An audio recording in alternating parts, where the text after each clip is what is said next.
Hi everyone, आइए आज की इस वीडियो में हम समझने वाले हैं कि क्षार किसे कहते हैं, यानी कि बेसिस किसे कहते हैं। ओके, और इनके गुण के बारे में जानेंगे और इनसे रिलेटेड कुछ इंपॉर्टेंट पॉइंट, नोट पॉइंट के बारे में आज की इस वीडियो में जानने वाले हैं। ओके, तो चलिए शुरू करते हैं और समझते हैं कि क्षार यानी कि बेस कहते किसे। ठीक है, ओके, चलिए बात कर लेते हैं क्षार कहते किसे।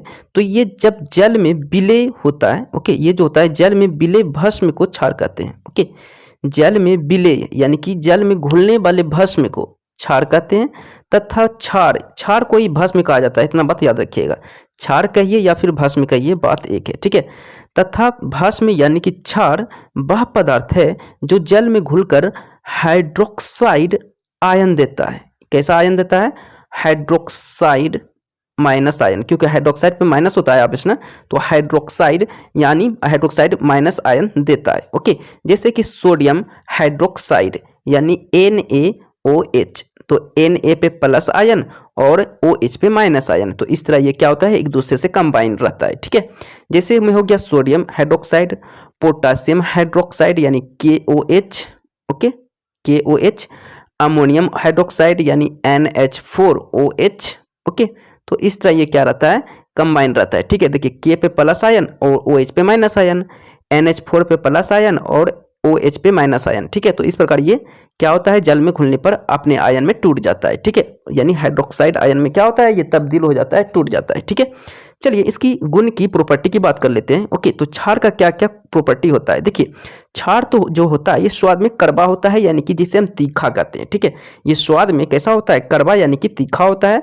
और इसका रंग की बात करें तो ये रंगहीन एवं गंधहीन होता है, यानी कि इसकी ना तो कोई रंग होता है ना कोई गंध होता है। यानी कि अब जैसे आप अपने नाक से आप किसी चीज़ को स्मेल करते हो तो उसकी कोई ना कोई गंध निकलता है। ओके, वो किसी भी तरह का गंध हो सकता है, लेकिन ये जो क्षार होता है गंधहीन होता है, पता ही नहीं कर पाओगे कि क्षार यहाँ पे रखा हुआ है। ठीक है, और ये जो होता है गंधहीन भी होता है और रंगहीन भी होता है, यानी कि इसकी रंग भी नहीं होता है, पता ही नहीं कर पाओगे कि ये कौन सा कलर है, आप उसे जज ही नहीं कर पाओगे, पीला है, लाल है, कैसा है, आप कुछ नहीं बोल पाओगे। ठीक है, तो इसी तरह इसका नेक्स्ट प्रॉपर्टी की बात करें तो इसका जलीय विलयन साबुन की तरह चिकना होता है। इसका जलीय विलयन जो होता है साबुन की तरह बिल्कुल ही चिकना होता है। ठीक है, इसके नेक्स्ट प्रॉपर्टी की बात करें तो ये लाल लिटमस को नीले में बदल देता है। ओके, देखिए इससे पहले हम लोगों ने जाना था कि अम्ल जो होता है वो करता क्या है, नीला को लाल में बदल देता है, लेकिन क्षार क्या करेगा, जस्ट इसके अपोजिट काम करेगा, लाल को ये नीला में बदल देता है। क्योंकि क्षार का pH मान जो होता है वो 7 से अधिक होता है, यानी 7.1 भी कह सकते हो,